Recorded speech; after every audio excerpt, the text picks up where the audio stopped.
This episode is brought to you by the One Love Foundation. Many stories on true crime podcasts start with abusive relationships. The numbers of people affected by relationship abuse are startling. Over 1 in 3 women, nearly 1 in 3 men, and over 1 in 2 trans non-binary people will be in an abusive relationship in their lifetimes. Abusive relationships rarely start with physical abuse. Instead, there are often red flags like manipulation, isolation, belittling, and volatility. Not all unhealthy relationships become abusive, but all abusive relationships start out as unhealthy ones. One Love Foundation, a national nonprofit dedicated to ending relationship abuse and creating a world of healthier relationships, wants to empower you to see the signs of an unhealthy relationship before things go too far. Go to joinonelove.org to see the signs and know how to help a friend who may be in an unhealthy relationship. That's joinonelove.org and learn how to spot the signs of unhealthy and healthy relationship behaviors.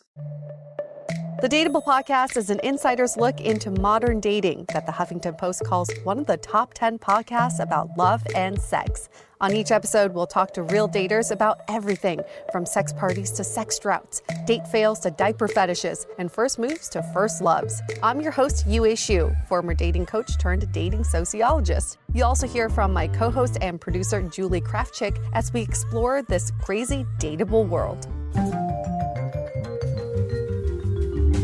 It's another week, and we are back with another episode of the Dateable podcast. Welcome you all. And we are gearing up for something fun for the next 2 episodes. We're going to do an Ask Us Anything. We've never done this before. A little bit nervous. We've never opened up the forum for you to ask us literally anything you want. And we're going to answer as many questions as we can, and also only the appropriate questions.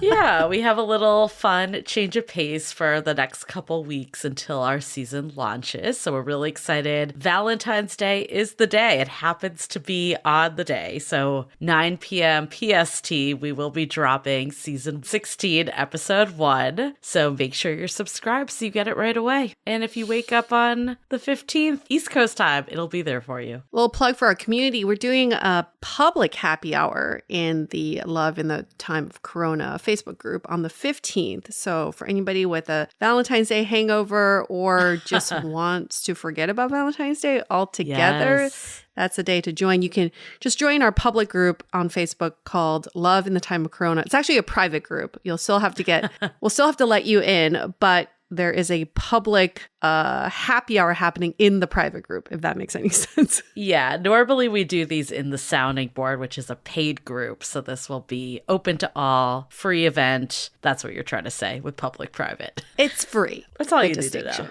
It is free. And you get to meet some of our happy hour hosts. Our members have been with us since the beginning. Mm-hmm. So it's like the old and the new get to meet. Yep. The moderators, admins. Yeah. I love that. Mark your calendar. That's really good for all people. Yeah. Before we get into this Ask Us Anything, we do have an exciting announcement. We are re-releasing Finding Your Person, our coveted program, our baby, as we've called it before. So, Valentine's Day is just around the corner. We know this is a time where people want to take control of their love lives. Mm-hmm. So we will be having the program open for just 1 week only. We're going to launch it on the 12th, and you have until the 19th to sign up. So if you've been thinking about it before, if you have no idea what we're talking about and you want more information, go to findingyourperson.com and join the wait list. And then on the 12th, there'll be spots available. And again, like always, we're going to have limited spots so you can go through the program with UA and I's help. And if you've been thinking about it, get on it. All right. Are we diving into this, or do you want to? Let's dive into it. Okay. We might as well. I'm a little nervous, but let's do it. And Ask Us Anything, when you open it up like that, people usually, it's funny. People take it in 2 ways. One is they ask you anything about you personally, or they ask you something about them personally. Right. So like something they need help with. Yes. So we'll see which direction this goes. I see a mix of both. This will be fun. So you may put this on Instagram. I have no idea what any of these are. Really, really looking forward to seeing this. This is fun. Opening up the floodgates. The first question. Have you ever been asked or gone on a date with a listener of the podcast? Why or why not? I actually have. So I have a few comments here.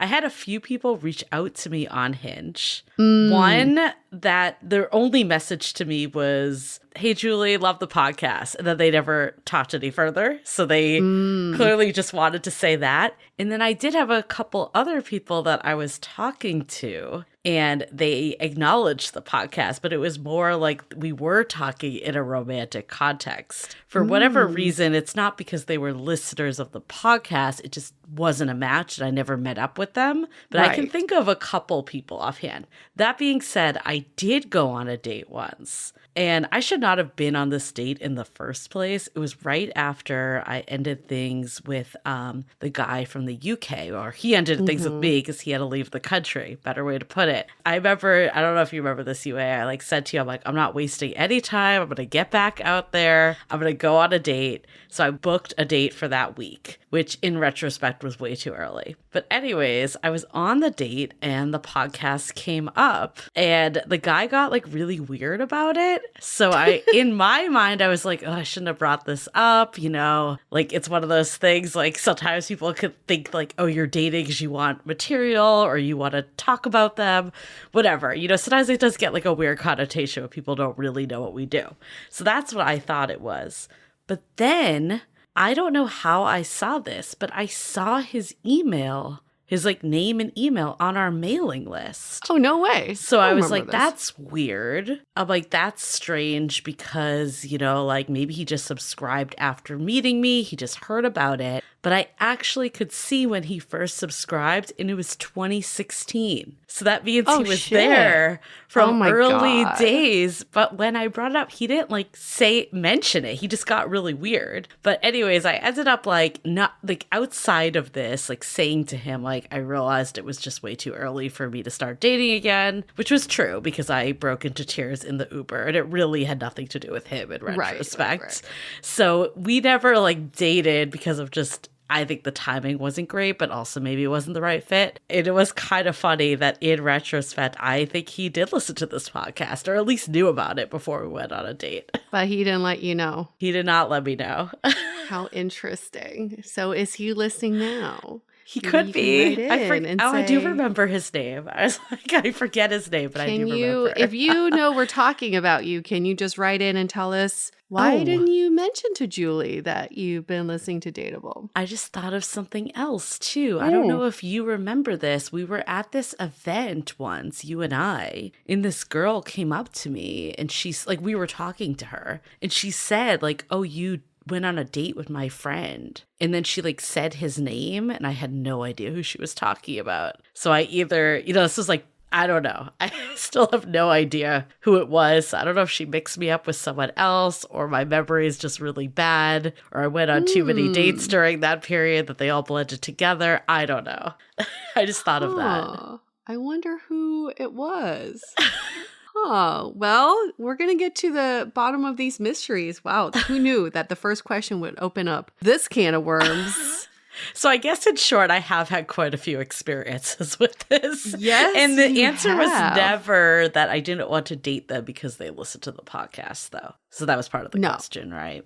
No, it's have you ever just dated someone who was a listener? Yeah. Have you had any encounters? I don't think so. No, I don't even think I've dated a guy who's listened to podcasts, honestly. I don't think pretty much every date I've been on with a guy, we've never talked about podcasts because they don't listen to podcasts. But I think if anybody, I guess not that I knew of, if anybody had been a listener, they certainly didn't tell me. So definitely not. Also, when you were single, it was earlier on when we were doing this. And when I was dating again, I started off when we started the podcast, I wasn't dating, but then I dated years into it more. So maybe by then, it just picked up more steam. I will say this, though. The podcast did open the doors for a guy that I really liked. Oh, yeah. Because we had just started the podcast in San Francisco. We got picked up by, what's it called? Up. That's what it was called. Yes, I don't think it exists anymore. Yeah, it's no longer in existence or in business, but it was kind of the what's hot and new in San Francisco publication, and we were featured in Up Out in one of their newsletters. And a guy that I had a crush on. It was a very kind of distance crush reached out and said, "Oh, I saw that you were featured here. I'm very interested in talking to you more because I'm thinking about starting my own podcast." Interesting. And I remember ended up this. going on a few dates after that. It was kind of like I was so giddy because he had been my distant crush for so long that I was like, whoa, really? The podcast is going to bring us together?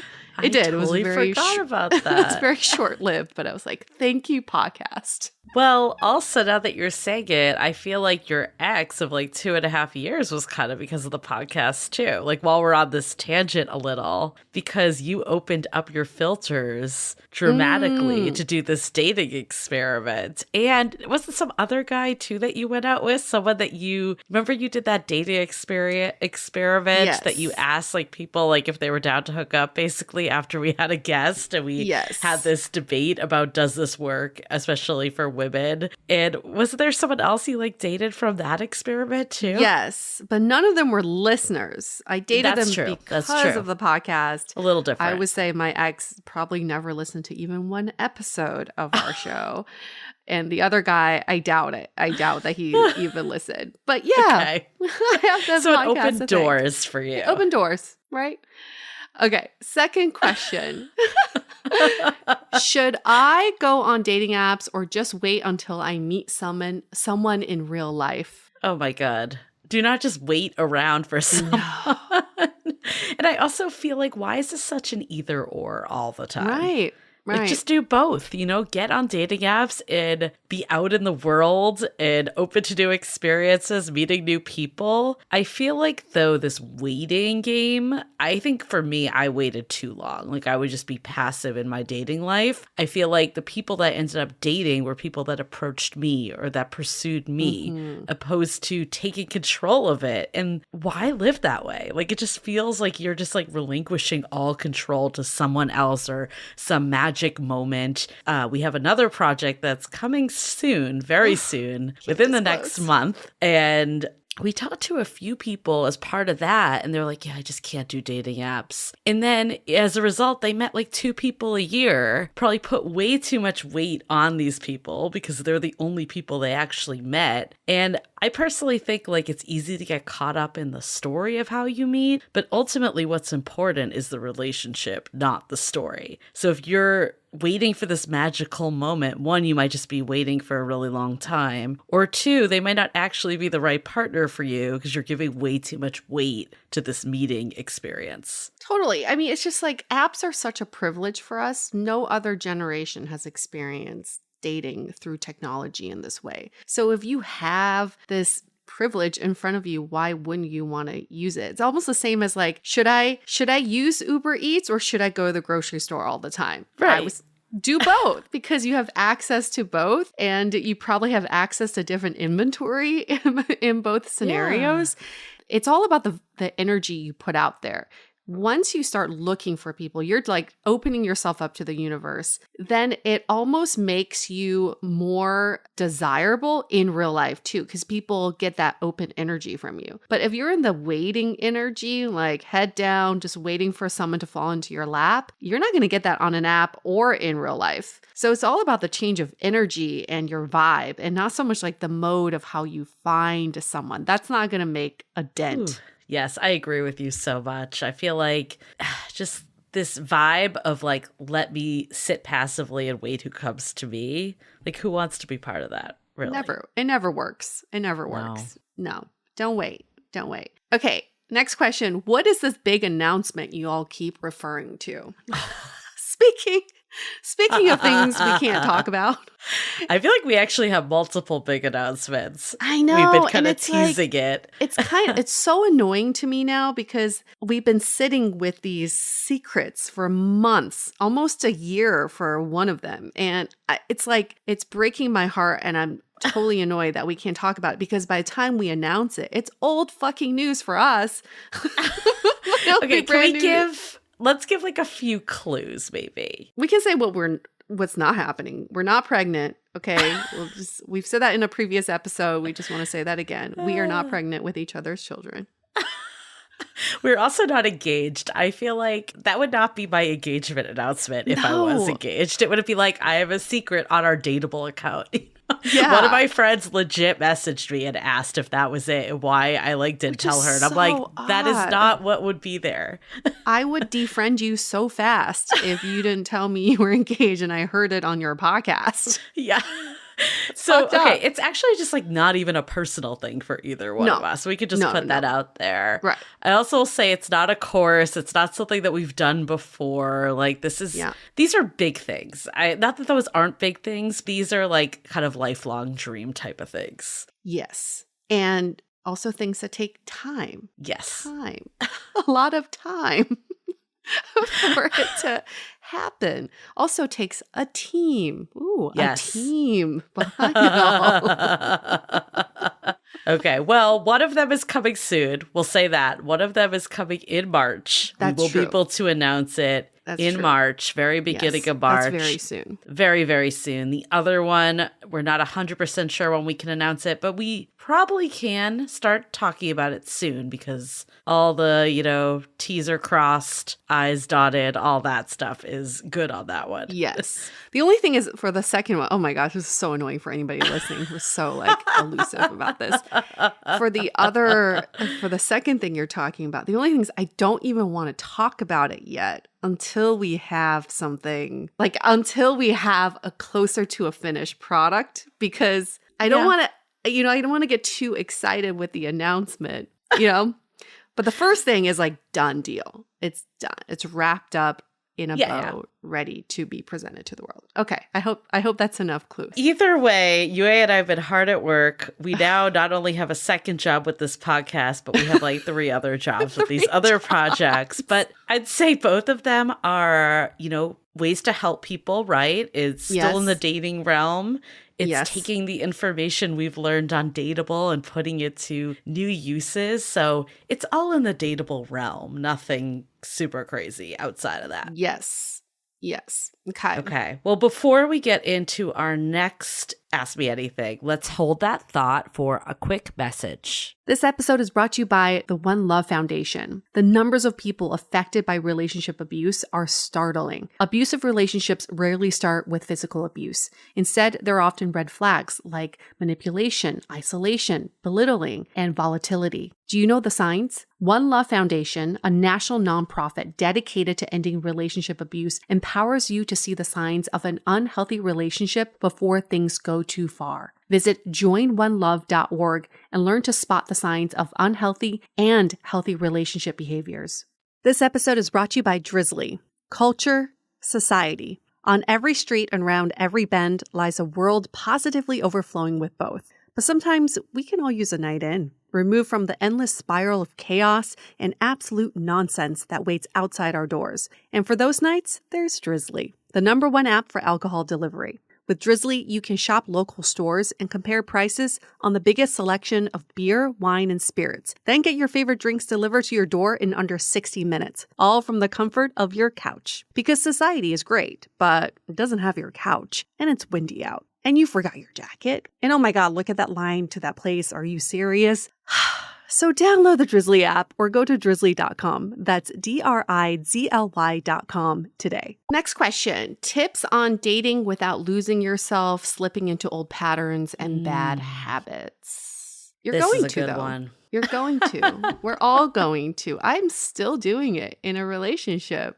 I like that you said that because at least it gives people this feeling of grace and forgiveness if that happens. Because I agree with you. When we do a lot of self-work, it's easy to get discouraged if we fall back into bad habits or patterns because we're like, damn it, we spent all this time doing the work. Why is this happening again? Yeah. And I think especially with dating, a lot of times when we do the work, we go in silo, talk to a therapist, maybe we're taking a dating sabbatical and we're not even dating. But of course we're going to get more triggered when someone else comes into the mix and tests us. It's easy to read the textbook, but harder to put it into practice. So I do think I agree with you. It's it's a work in progress and having that mentality. That being said, I think for me, one of the best things I ever did was put myself first in the sense of instead of looking at interactions like, oh, does this person like me? Will I get to the next date? Will this keep progressing? Do I like this person? Do I feel good? And I think for a lot of us, it feels selfish almost because like we're not used to putting ourselves in the forefront. But ultimately, the relationship that's going to be the longest, and like this listener said, they don't want to lose themselves, is with yourself. So how do you get clear on what you need, what makes you happy,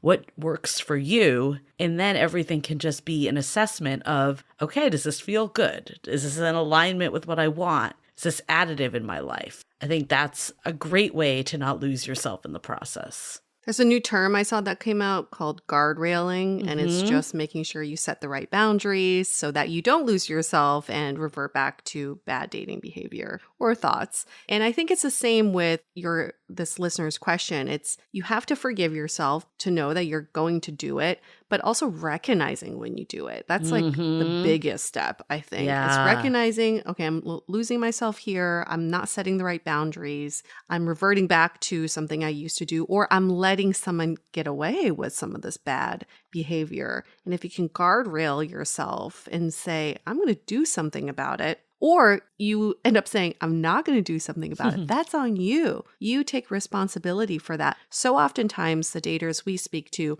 don't take accountability. So then they blame external factors. It's the apps, it's the people, it's society, it's culture, it's the movies. Yeah, we can blame so many things out there, but end of the day, you have control of your love life. And if you can recognize that you need a little course correction, that is on you. And that's a very powerful thing to do. Definitely. Okay, do we have time for maybe one more? Yeah, let's do one more. Will dating ever return to being respectful, where people aren't just a swipe? Ooh, there's a lot to unpack with this one. I don't know. It's kind of funny because I think it's because I straddle, the old and the new generation. I still find dating apps to be so wonderful because of the swiping. No other generation has ever experienced dating in a swipe culture. So I think it's wonderful. I get it. It commoditizes people and it reduces us down to a swipe. But if you think about it, the dating business has always been commoditized. We're just seeing it on a bigger scale now. For centuries, like our ancestors were matched with their spouses based on their families, based on their status in society. They didn't even get to meet each other a lot of the times. They did not choose each other for love. Now, yes, we're reducing each other down to a swipe, but at least we still get the choice of love. And so I still feel like we're privileged in that. Oh, I agree. I think I don't want to minimize this listener's feeling because I do think the swipe culture is hard, right? It's like we're looking at a profile picture, we're making a 3-second decision, and we're literally saying yes or no and pushing this person away. It is a lot. And I think that is a reality of the world that we're in. That being said, you can choose to look at it as treating people disposable, or you can actually be the change that you want. Like I know, when I dated the last time around, I didn't go on dates with every last person. I tried to only talk to the people that were giving me respect. And if they weren't, then that was the filtering mechanism. It wasn't treating them as disposable or feeling like I was being treated as disposable. And then if you did feel that way, then it's okay, I know there's people out there that want a genuine connection. I'm going to look for them. I'm not trying to excuse the culture that we live in, as I do think this is a problem and we all need to course correct it. But the only way to get out of it is that we all start being like the agents of change and realizing that dating apps are what we make them to be. We can look at it like a bunch of people that are swiping and treating you like you don't matter, or we can look at it like you just said, Yue, as a way to open up all the people that you could meet. And I know when I met my now partner, my past partner from dating apps, we were we are so lucky that we were able to meet because we wouldn't have had a way to meet. we had no mutual connections. How do you start to see it for the good opposed to focusing on the bad? It's the right car analogy that we say all the time. When you want to see something, that's all you see. So it's in your control if you let it be. We can't control swipe culture, right? Like we're not getting rid of dating apps. In fact, dating apps are just going to be more and more powerful. The swipe culture is here to stay. So the ultimate question is, how do we thrive in a swipe culture? And that is creating more respect around each swipe that you give. You know, if you are giving out the intention that you respect that person, you will receive it back. And if you don't, that's not the right person. I actually find it to be a very efficient way to filter out the people who are not right for you. A swipe is almost the same as like a look at a bar. Like if you're making eye contact, you're opening the doors for communication. If you don't, then you move on. You talk to the next person. So now you don't have to look at everybody. It's like the glass half full analogy, right? You can choose to look at all the people that swiped on you as a positive, that they were giving you the eye at the bar and interested. Yeah. Or you can choose to look at all the people that swiped past you and treated you as disposable. Right. Ultimately, like what helps you move and get the love life you want is focusing on the people that like you, not the ones that don't. We always say you're never going to be everyone's cup of tea. And you shouldn't. That'd be really tiring. Thank God you're not everyone's cup of tea. Exactly. My partner always makes fun of me that we say that a lot. Oh, we say lid for every pot. I think we have both of those. There's a lid for every pot, but you also can't be everybody's cup of tea. Everything's a kitchen reference. It is. Kitchen and food. Brunch talk. You know, it's just a lot of themes there. Well, this was super fun. I'm glad that we have more of these up our sleeves for next week. So if you enjoyed this, we're glad to have you with us. Of course, give us 5 stars. We're always going to make that plug. We're trying to get to 1,000 reviews. That's our goal. We're almost there. We can get there with your help. So thank you in advance for that. Shameless plug right there. And with that, we're going to wrap up this episode. We'll continue the Ask Us Anything next week with spicier questions, possibly. Okay, wrapping this up, stay dateable. The Dateable Podcast is part of the Frolic Podcast Network. Find more podcasts you'll love at frolic.media/podcast. Want to continue the conversation? First, follow us on Instagram, Facebook, and Twitter with the handle @DateablePodcast. Tag us in any post with the hashtag StayDateable, and trust us, we look at all of those posts. Then head over to our website, dateablepodcast.com. There you'll find all the episodes as well as articles, videos, and our coaching service with vetted industry experts. You can also find our premium Why series, where we dissect, analyze, and offer solutions to some of the most common dating conundrums. We're also downloadable for free on Spotify, Apple Podcasts, Google Play, Overcast, Stitcher Radio, and other podcast platforms. Your feedback is valuable to us, so don't forget to leave us a review. And most importantly, remember to stay dateable. Download Upside and start getting cash back wherever you roll. It's like having your own hype man. Get an average of 17% cash back at restaurants. Oh, it's dinner time. Average of 13% on groceries. Get those groceries. 10 cents per gallon average cash back on gas. It's go time. Plus, cash back at participating convenience stores too. Stacks on stacks. Users can earn hundreds of dollars a year, 3 times more than other apps. Upside, show me that money. All right, we get it. It's easy. Just sign up for the free Upside app and start getting cash back for doing you. Download the free Upside app and use promo code DOYOU10 for an extra $10 cash back on your first purchase of $10 or more. That's promo code DOYOU10 for an extra $10 on the free Upside app. Get cash back for doing you with the free app from Upside.